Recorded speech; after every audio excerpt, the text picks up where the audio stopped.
Hello guys, good morning to all. So welcome back to Navodaya Online Academy. So ఈరోజు ఈ video చేయడానికి main reason ఏంటంటే చాలామంది తల్లిదండ్రులు యూట్యూబ్లో కామెంట్ రూపంలో కానీ కాల్ చేసి సార్ సిలబస్ ఏంటి, ఎగ్జామ్ ఎప్పుడు ఉండబోతుంది, నైన్త్ క్లాస్ హాల్ టికెట్స్ ఎప్పుడు డౌన్లోడ్ అవుతాయి అని చెప్పి అడగడం జరిగింది. దానికి సంబంధించి ఈ యొక్క వీడియో చేయడానికి జరుగుతుందండి. ఈ యొక్క వీడియోలో ముఖ్యంగా మీరు ఎగ్జామినేషన్ ప్రాసెస్ ఏ విధంగా ఉండబోతుంది, ఈ ఎగ్జామ్లో సిలబస్ ఏమేమి ఉంటుంది, అంటే ఏ సబ్జెక్టుల నుంచి క్వశ్చన్స్ అడగడానికి అవకాశం ఉంది, ఎగ్జామ్ ఎంతవరకు ఏ టైం వరకు ఉంటుంది, ఎన్ని క్వశ్చన్స్ వస్తాయి అండ్ ఎన్ని మార్క్స్ వస్తాయి, ఎగ్జామ్ ఏ రోజు ఉండబోతుంది అండ్ కంప్లీట్గా ప్రతి టాపిక్ అంటే ప్రతి సబ్జెక్ట్ నుంచి అసలు డీటెయిల్డ్గా సిలబస్ ఏమైనా ఇచ్చారా, ఆ సిలబస్ ఏమైనా ఉంటే దాన్ని క్లియర్గా ఈ యొక్క వీడియోలో డిస్కస్ చేయడం అయితే జరగబోతుందండి. మీరు కనుక మీకు సిలబస్ కావాలి, ఎగ్జామ్ ప్రాసెస్ ఏ విధంగా ఉంది అని తెలుసుకోవాలనుకుంటే ఈ వీడియోని ఫస్ట్ నుంచి ఎండ్ వరకు స్కిప్ చేయకుండా చూడండి. స్టార్టింగ్ నుంచి ఎండ్ వరకు స్కిప్ చేయకుండా చూడండి. మీరు ఏదైతే అనుకుంటారో దానికి సమాచారం ఈ యొక్క వీడియోలో కంప్లీట్గా అవైలబుల్గా ఉంటుంది. ఫస్ట్ వీడియోలో స్టార్ట్ చేయబోతున్నాను. మొదట ఏంటంటే ఎగ్జామినేషన్, అంటే ఫస్ట్ ఎగ్జామ్ ఎప్పుడు ఉండబోతుంది. ఈరోజు మనము ఈ వీడియో రికార్డ్ చేస్తున్న డేట్ ఏంటంటే ఆల్మోస్ట్ November 24 అండి. November 24, 2023. ఎగ్జామ్ వచ్చేసి మనకి 10th February, అంటే February 10కి 2024లో ఎగ్జామ్ ఉంది. December 24 1 month అండ్ సిమిలర్గా January 24 2 months అండ్ అక్కడ నుంచి ఇంకా మనకి దాదాపు ఒక 16 days, అంటే 16 అంటే ఒక 15 days తీసుకుందాం, అంటే ఎంత కాదన్నా ఆల్మోస్ట్ ఒక 70 days అయితే మీ యొక్క చేతిలో ఉందండి. 70 రోజుల సమయం ప్రతి ఒక్కరి చేతిలో ఉంది. ఈ యొక్క 70 రోజులను మీరు పర్ఫెక్ట్గా యూజ్ చేసుకుంటే కంపల్సరీ ఈ యొక్క జోహార్ నవోదయ విద్యాలయాలో 9th క్లాస్లో మీకు అడ్మిషన్ దొరకడానికి చాలా చాలా అవకాశాలు ఉన్నాయి. సార్ మీకు చాలా డౌట్స్ ఉంటాయి, సార్ ఇప్పుడు ఆన్లైన్ కోచింగ్ తీసుకోవాలా, ఆఫ్లైన్ కోచింగ్ తీసుకోవాలా. ఈ కోచింగ్ ఇవన్నీ మీరు పక్కన పెడితే కంపల్సరీగా మీరు సెల్ఫ్గా ప్రిపేర్ అవ్వండి. ఎందుకంటే ఆల్రెడీ మీరు చదువుకున్న సిలబసే ఇదంతా. 6th క్లాస్ నుంచి 8th క్లాస్ వరకు మీరు ఏదైతే మ్యాథ్స్ చదువుకున్నారో, ఏదైతే సైన్స్ చదువుకున్నారో, ఏదైతే ఇంగ్లీషు హిందీ చదువుకున్నారో అదే దాన్ని ఇక్కడ సిలబస్గా ఇవ్వడం జరిగిందండి. ఇప్పుడు మనం డిస్కస్ చేయబోతున్నాము.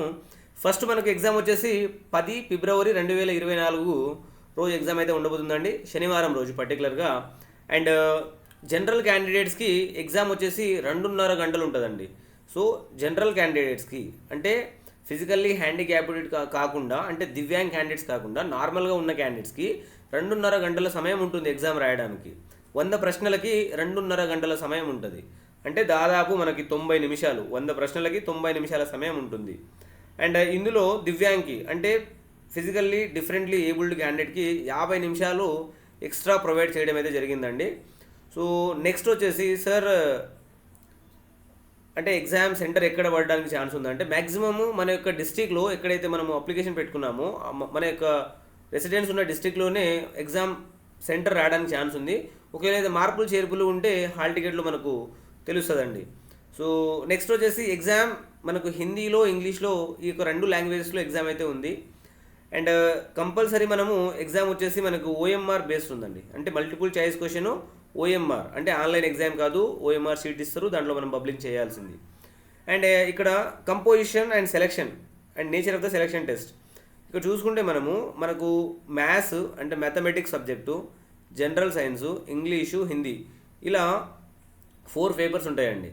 అండ్ ఎగ్జామ్ వచ్చేసి మనకు 8th క్లాస్ వరకు డిఫికల్టీ లెవెల్, అంటే మనం ఫస్ట్ క్లాస్ నుంచి 8th క్లాస్ వరకు ఏదైతే చదువుకున్నామో అవే ఇక్కడ మనం టెస్ట్ చేస్తారు ఎగ్జామ్లో.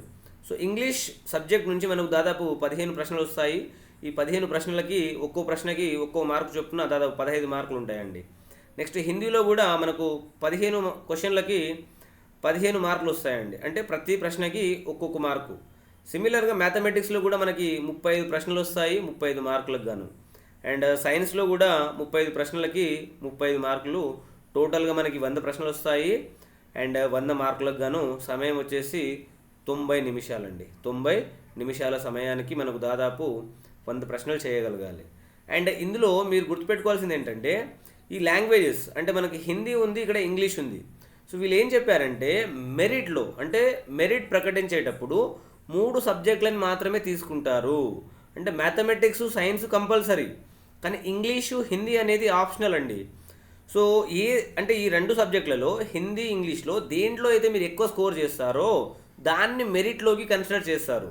అంటే ఇప్పుడు మీరు హిందీలో బాగా పట్టుంటే మీకు హిందీ పైన బాగా ఫోకస్ చేయండి. లేదు సార్ మేము ఇంగ్లీష్లో బాగా పట్టుంది మాకు అనుకుంటే ఇంగ్లీష్ పైన ఫోకస్ చేయండి.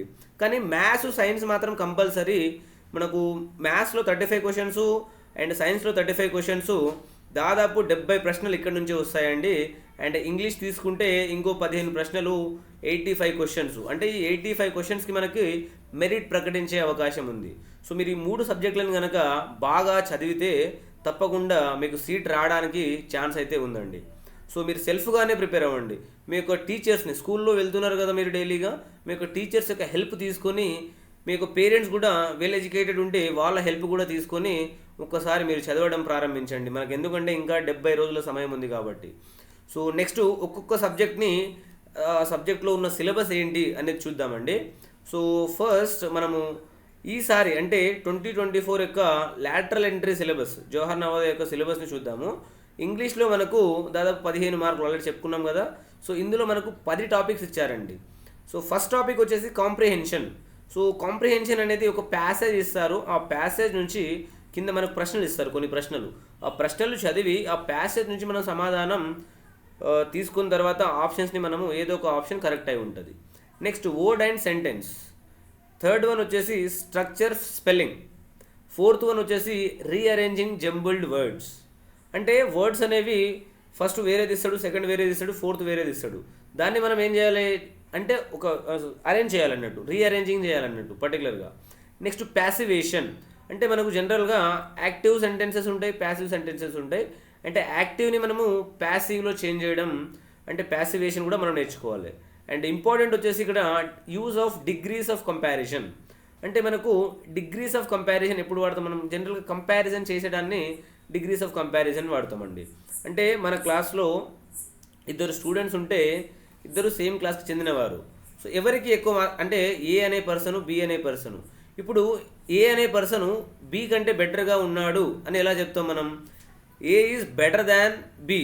లేదు ఏ ఎలా ఉంది, బి ఎలా ఉందంటే A is good, B is better అంటే ఇలా చెప్పొచ్చు. కానీ కంపారిజన్ చేసేటప్పుడు మనకి బెటర్ అనేది. సపోజ్ ఇంకో పర్సన్ని మనం తీసుకుందాము, సి అనే పర్సన్ని. ఈ ముగ్గురిట్లో ఎవరు బెటరు, ఎవరు మంచివారు, ఎవరు బెస్ట్ అని చెప్పడానికి so B is better than C and A is the best. అంటే ఈ ముగ్గురులో ఏ అనేది బెస్ట్ అన్నట్టు. సో ఇలా కంపారిజన్ చేసేటప్పుడు మనము ఈ యొక్క డిగ్రీస్ ఆఫ్ కంపారిజన్ని యూజ్ చేస్తామండి. Next model auxiliaries. సో ఈ మోడల్ యాక్సిలరీస్ అనేవి సింపుల్గా మనకు can, should, May, could. So ఇలా మనం కన్వర్జేషన్లో యూజ్ చేసే మోడల్ యాక్సిలరీస్ని మీకు సిలబస్లో భాగంగా ఇవ్వడం జరిగింది. నెక్స్ట్ ప్రిపోజిషన్ అండి. సో ఈ ప్రిపోజిషన్స్ ఏంటంటే మనకు ఇన్ అనేది, ఆన్ అనేది, ఎట్ అనేది. సో ఇవి మనకు ప్రిపోజిషన్స్. ఇంకా ఇలా చాలా ఉంటాయి. సపోజ్ మనం ఎక్కడ అంటే బస్సు కోసం ఎదురు చూస్తున్నాము అంటే I'm waiting at the bus stop, I'm waiting at the bus stop. So ఇలా ఈ ప్రిపోజిషన్స్ని ఎలా యూస్ చేస్తాము, ఎక్కడ యూస్ చేస్తాము అనేది మీకు సిలబస్లో భాగంగా ఇవ్వడం జరిగింది. నెక్స్ట్ మీకు 9th టాపిక్ వచ్చేసి which is most important, tenses గురించి ఇచ్చారండి. అంటే టెన్స్ ఫార్మ్స్ అంటే జనరల్ టెన్స్ అంటే ఏంటి? కాలం, ఓకేనా? అంటే కాలానికి సంబంధించింది. జనరల్గా మనకు 3 కాలాలు ఉంటాయండి. పాస్ట్ అంటే గతం, సో ప్రజెంట్ అంటే వర్తమానం, అండ్ ఫ్యూచర్ అంటే భవిష్యత్తు. అంటే 3 రకాల కాలాలు ఉంటాయి. ఆ 3 రకాల కాలాలకు సంబంధించిన టెన్స్ యొక్క ఫామ్స్ని మనం ఏ విధంగా యూస్ చేయాలి అనేది పర్టికులర్గా మనం నేర్చుకోవాల్సి ఉంటుంది. Next reported speech. అంటే రిపోర్టెడ్ స్పీచ్ జనరల్గా మనకు 2 రకాలు ఉంటుందండి.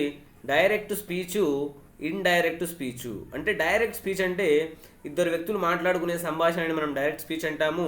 2 వ్యక్తులు మాట్లాడుకున్న తర్వాత ఒక వ్యక్తి 3వ వ్యక్తికి మనం ఇద్దరం మాట్లాడుకునే సంభాషణ గురించి వివరిస్తూ ఉంటే దాన్ని మనం ఇండైరెక్ట్ రిపోర్టెడ్ స్పీచ్ అంటామండి. సో ఇది మనకు ఇంగ్లీష్లో భాగంగా ఇచ్చిన సిలబస్. మనకు 15 ప్రశ్నలకు గాను 15 మార్కులు వస్తాయండి. So 15 questions is equal to 15 marks. Each question carries 1 mark. Each question carries 1 mark. So చాలా జాగ్రత్తగా ఈ యొక్క టాపిక్ని మీరు చదువుకోవాలండి. సో నెక్స్ట్ వచ్చేసి మనకు మ్యాథమెటిక్స్ అండి. So mathematics which is most important, ఎందుకంటే ఇది కంపల్సరీ సబ్జెక్ట్ మనకి. సో 35 క్వశ్చన్స్కి గాను మనకు 35 మార్క్స్ అయితే రావడం జరుగుతుంది ఇందులో. సో 35 ప్రశ్నలు, 35 ప్రశ్నలకి 35 మార్కులు రావడం అయితే జరుగుతుంది. సో మనకు మొదటి చాప్టర్గా రేషనల్ నెంబర్స్ ఇచ్చారండి. సో రెండవ చాప్టర్గా స్క్వేర్స్ అండ్ స్క్వేర్ రూట్స్ ఇచ్చారండి. మూడవ చాప్టర్గా క్యూబ్స్ అండ్ క్యూబ్ రూట్స్ ఇచ్చారండి. నాలుగవ చాప్టర్గా ఎక్స్పోనెంట్స్ అండ్ పవర్స్ ఇచ్చారండి. అండ్ ఐదవ చాప్టర్లో భాగంగా direct and inverse proportions. And ఆరవ చాప్టర్లో భాగంగా కంపేరింగ్ క్వాంటిటీస్ అంటే percentage, profit and loss, discount, simple and compound interest అంటే వీటి గురించి కూడా మనం నేర్చుకోవాలి. జనరల్గా కాంపిటేటివ్ ప్రిపేర్ అయ్యే అభ్యర్థులు అరిథమెటిక్లో భాగంగా వీటి గురించి నేర్చుకుంటారు. అండ్ మిగతా వచ్చేసి మీకు 8th క్లాస్లో, 6th క్లాస్లో, 7th క్లాస్లో ఉన్న సిలబస్ అండి. అండ్ 7th వచ్చేసి algebraic expressions and identifies including factorization. And 8th topic వచ్చేసి linear equations in 1 variable. And 9th topic వచ్చేసి understanding quadrilaterals, particularly parallelogram, rhombus, rectangle, square and kite. And 10th chapter వచ్చేసి mensuration అండి. ఈ మెన్సురేషన్లో 2 areas. ఒకటి వచ్చేసి area of plane figures అంటే plane అంటే తెలుసు కదండి, ఎటువంటి అంటే సమాంతరంగా ఉండేదాన్ని మనం ప్లెయిన్స్ అంటాము. సో ప్లెయిన్ ఫిగర్స్ ఏరియాని మనం కనుక్కోవడానికి ఒక టాపిక్ ఇచ్చారు. నెక్స్ట్ టాపిక్ వచ్చేసి surface area and volume of cube, cuboid and cylinder అంటే ఈ 3 క్యూబు, క్యూబాయిడ్, సిలిండర్ యొక్క సర్ఫేస్ ఏరియా ఎలా కనుక్కోవాలి, వాల్యూమ్ ఎలా కనుక్కోవాలి అనేది కూడా ఈ మెన్సురేషన్లో భాగంగా మనకు ఒక టాపిక్ అయితే ఇవ్వడం జరిగింది. అండ్ 11th టాపిక్ చూసుకుంటే డేటా హ్యాండిలింగ్ అండి. జనరల్గా మనకు చాలా డేటా ఇస్తారు. ఆ డేటా బార్ గ్రాఫ్ రూపంలో ఉండొచ్చు, పై చార్ట్ రూపంలో ఉండొచ్చు, లేదంటే ప్రాబబిలిటీ అండ్ ఆర్గనైజింగ్ డేటా అంటే ఇలా ఏ విధంగా అయినా డేటా ఇవ్వచ్చు. దానికి మనం రెడీగా ఉండాలండి. సో టోటల్గా మనకి 11 చాప్టర్స్ ఇచ్చారండి. మ్యాథమెటిక్స్లో భాగంగా 11 చాప్టర్స్ ఇచ్చారు. టోటల్గా మనకి 35 క్వశ్చన్స్ వస్తాయి ఇందులో నుంచి 35 మార్క్స్కి అండి. So which is most important అంటే మనకు నవోదయాలో 9th క్లాస్లో లాటరల్ ఎంట్రీలో సీటు రావాలి అనుకుంటే మనము ఈ 11 చాప్టర్స్ చాలా ఇంపార్టెంట్గా, చాలా జాగ్రత్తగా చదువుకోవాలండి. ఆల్రెడీ మనకు 6th క్లాస్ నుంచి 8th క్లాస్ యొక్క సిలబస్ అంటే 6th, 7th, 8th class. So 6th, 7th, 8th class యొక్క మ్యాథమెటిక్స్ బుక్ తీసుకొని అందులో ఉన్న ప్రతి చాప్టర్ అంటే ఇందులో ఉన్న చాప్టర్స్ని దాంట్లో మీరు టిక్ చేసుకొని దాన్ని మీరు సాల్వ్ చేయగలిగితే సో మీకు బెటర్ రిజల్ట్స్ రావడానికి అయితే అవకాశం ఉందండి. సో నెక్స్ట్ వచ్చేసి మనము సైన్స్ చూద్దాం ఒకసారి. సో సైన్స్ కూడా మనకు చాలా ఇంపార్టెంట్ అండి. 35 ప్రశ్నలకు గాను 35 మార్కులు. సో చాలా ఇంపార్టెంట్ మ్యాథమెటిక్స్, సైన్స్. సో సైన్స్లో భాగంగా మనకి దాదాపు మనకు 13 చాప్టర్లు అయితే ఇవ్వడం జరిగిందండి. సో సైన్స్లో మనం చూసుకుంటే సైన్స్ అనేది మనకు ఫిజికల్ సైన్స్ అండి, ఇంకోటి బయాలజికల్ సైన్స్ అండి. సో ఈ రెండు కంబైన్డ్గా మనకు 13 చాప్టర్లు ఇవ్వడం అయితే జరిగింది. ఇందులో మొదటి చాప్టర్కి గాను crop production and management. Crop production and management అనేది మనకు మొదటి చాప్టర్ అయితే ఈ చాప్టర్లో మనం దేనిపైన ఫోకస్ చేయాలనేది కూడా వాళ్ళు ఇక్కడ టాపిక్స్ రూపంలో ఇవ్వడం జరిగిందండి. Agricultural practices, basic practices of crop production and preparation of soil, agricultural implements, sowing, adding manures and fertilizers, irrigation, protection from weeds, harvesting, storage, food from animals. So మీరు ఈ యొక్క చాప్టర్ని ఈ యొక్క టాపిక్ రూపంలో విడదీసి చాలా జాగ్రత్తగా చదువుకుంటే పర్ఫార్మెన్స్ రావడానికి ఛాన్స్ ఉందండి. సెకండ్ చాప్టర్ చూసుకుంటే మనకు మైక్రో ఆర్గానిజమ్స్, ఫ్రెండ్ అండ్ ఫో. So micro organisms, where do microorganisms live, microorganisms and us, harmful microorganisms, food preservation, nitrogen fixation, nitrogen cycle. And the third chapter వచ్చేసి coal and petroleum. So coal, petroleum, natural gas, some natural resources are limited. And the fourth chapter వచ్చేసి combustion and flame. Combustion and flame. So what is combustion? How do we control fire? Types of combustion, flame, structure of flame, and what is the fuel and fuel efficiency. So 5th chapter వచ్చేసి conservation of plants and animals. ఇందులో భాగంగా deforestation and its causes and consequences of deforestation, conservation of forest and wildlife, biosphere reserve, flora and fauna, endemic species, wildlife sanctuary, national park, red data book, migration, recycling of paper and reforestation.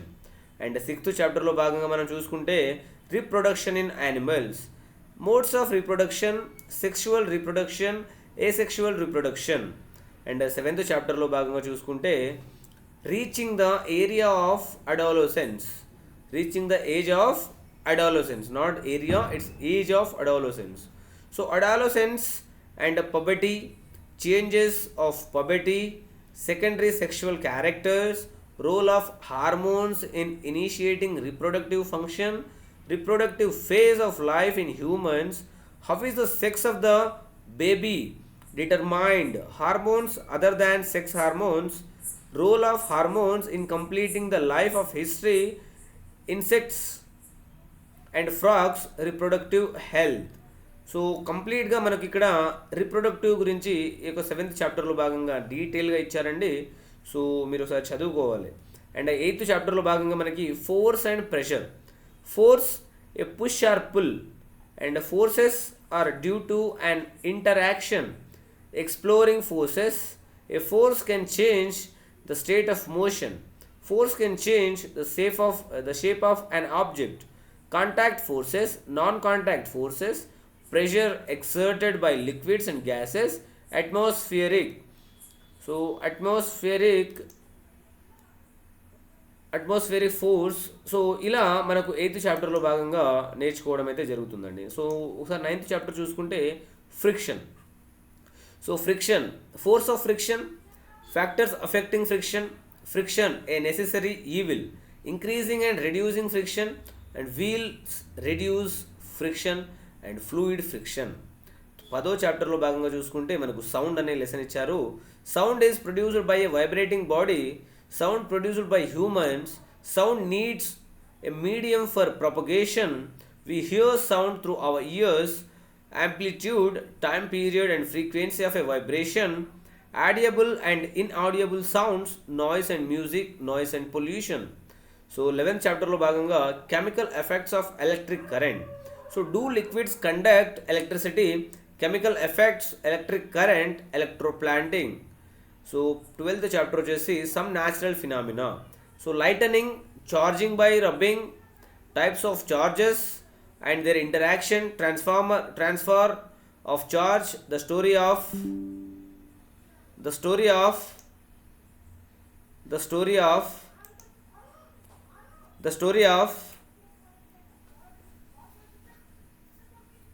one minute అండి.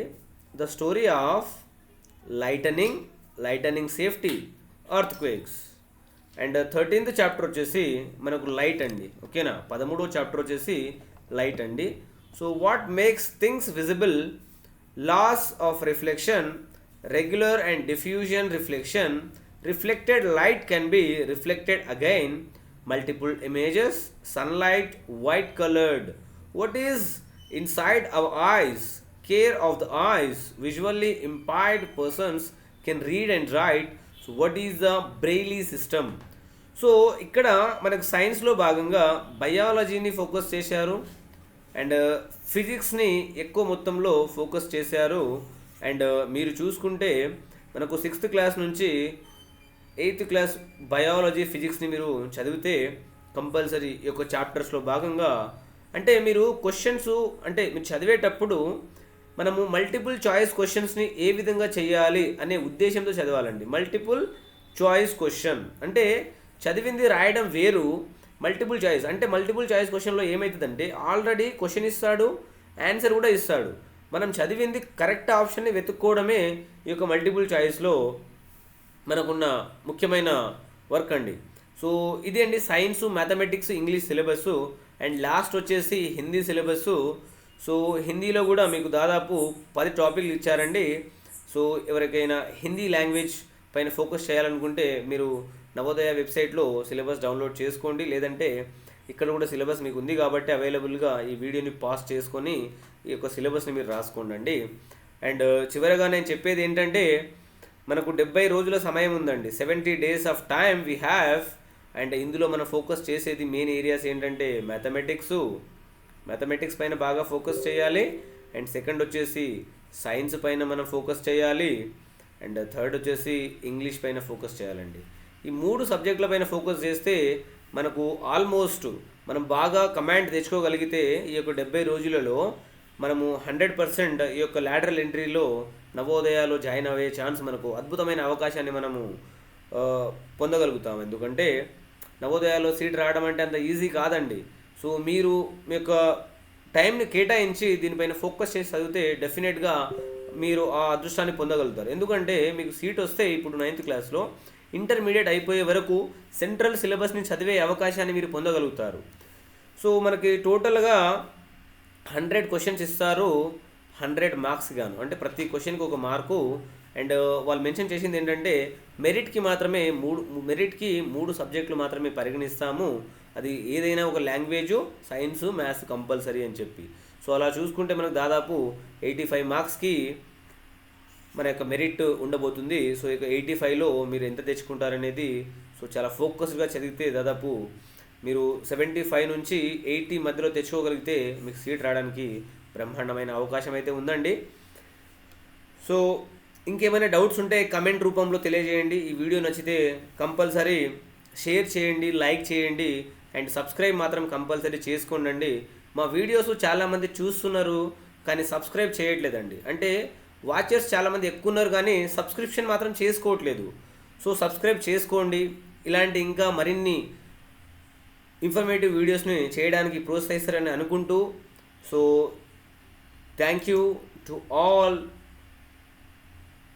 for supporting us. Please do subscribe to Navodaya Online Academy.